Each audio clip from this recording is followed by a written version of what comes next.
synced out, man. Did you get that impression? Yeah, in certain possessions for sure. Just costly mistakes, timely mistakes, and they capitalized on it. They beat us up on the boards tonight. Got a few extra opportunities.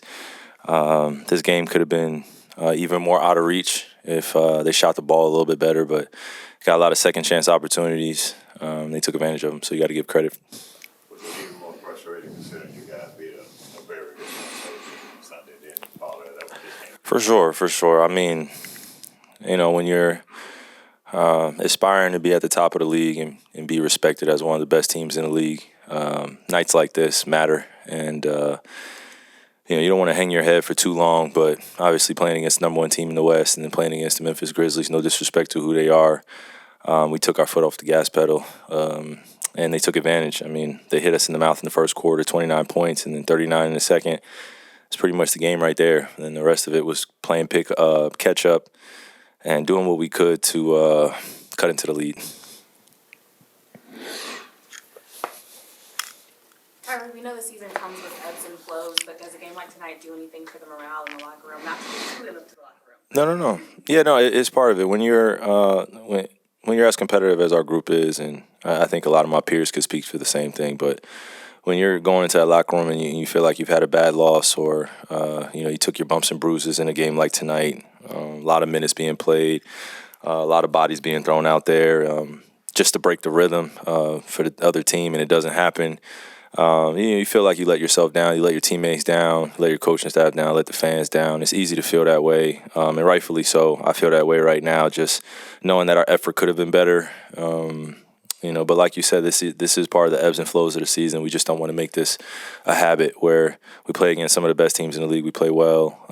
We're up, and our focus level is there. And then we play against a team that doesn't have Jaren and Ja, and they fully take advantage of their opportunity and kind of hit us in the mouth for the the whole entire night. So definitely got to take our licks and our wounds and see where we can get better.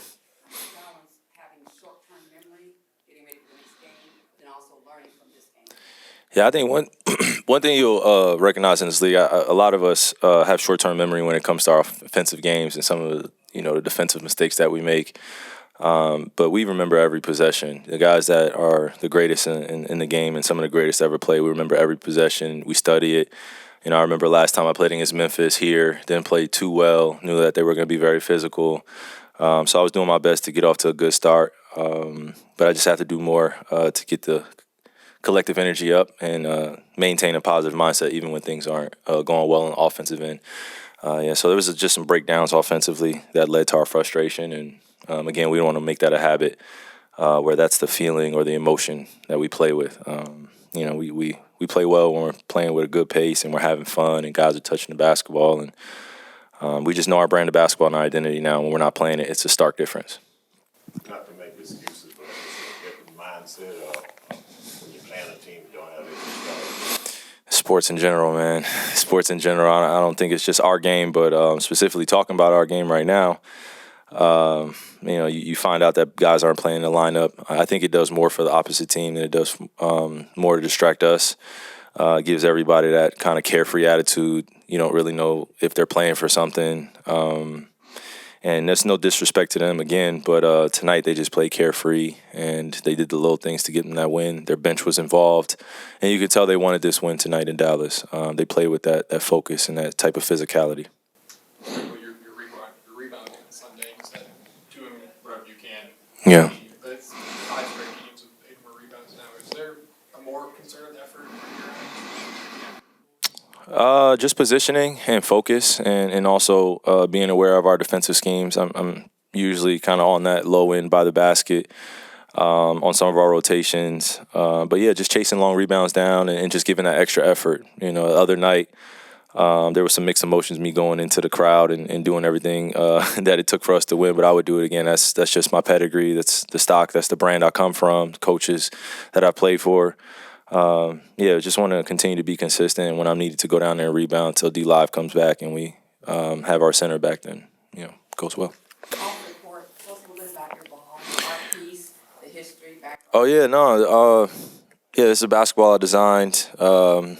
from an omnis perspective, has different symbols from different religions, different cultures, and says one tribe, one family around the sun. And club legacies helped me build it and create it. It's got me in the middle with, some of the symbols around it, and just want to promote healthy relationships and utilize basketball as a unifier as it is. And it's crazy timing that we're in 2024. I think we need more unity amongst different races and walks of life. And I just thought I'd use basketball as a bridge and create this art piece, this one-of-one art piece, and see what people think about it and continue to produce more if there's a genuine ask or a want for it, and go from there. But this could be used to play outside or be on your mantle as a good art piece if you want something like this, and just a good story behind it too. Yeah, pretty soon, yeah. Shout out to my agent, Shatalia Riley. She's helped me dive into some other avenues of creativity and allowed me to do this, so it feels good. How does this help you as a player to continue to have that human side of you come out? Oh, it's everything. It's everything. Since I was 17 years old, I've been media trained. I've been having mentors around me. I've been playing as much basketball as anyone could imagine. I've put a lot of hours in that go unseen and a lot of sacrifices being away from my family. I think my peers could say the same thing. So those who understand know that we got to have a balance and another outlet other than putting the ball in the rim. And this is my outlet. It's art. It's political satire. It's having fun with life and enjoying connecting others, no matter their hue, no matter their background, no matter their religion. Just inviting them in and allowing them to break bread and tell their story. How are you bounce back on Thursday? Because the New York team is on. Yeah, we know they're coming in with the utmost energy, and they got a great point guard, Jalen, leading them, and other guys that are filling in their roles. They had a big trade, so we get the first look here at the AAC against the New York Knicks. Looking forward to the challenge. Trevor, you mentioned your agent kind of helping you stay creative as well. For student athletes that are also interested in other creative avenues, but still want to maintain focus on their sport, any advice you would give to them to kind of balancing that? Yeah, being a nerd and being great at your sport or being talented at your sport, and I say a nerd, I mean just keeping an open mind, be willing to learn new things, learn new subjects about different people, especially their cultural history, learning about the racial history. It's all part of this life, and sports is a great medium that allows people to kind of put down their shields of identity and you go be yourself. But off the court, you try to be a peacemaker. That's what I try to be, and I try to share that with the youth as well. It's okay to be smart. It's okay to be compassionate. It's okay to be empathetic. It's okay to be a revolutionary.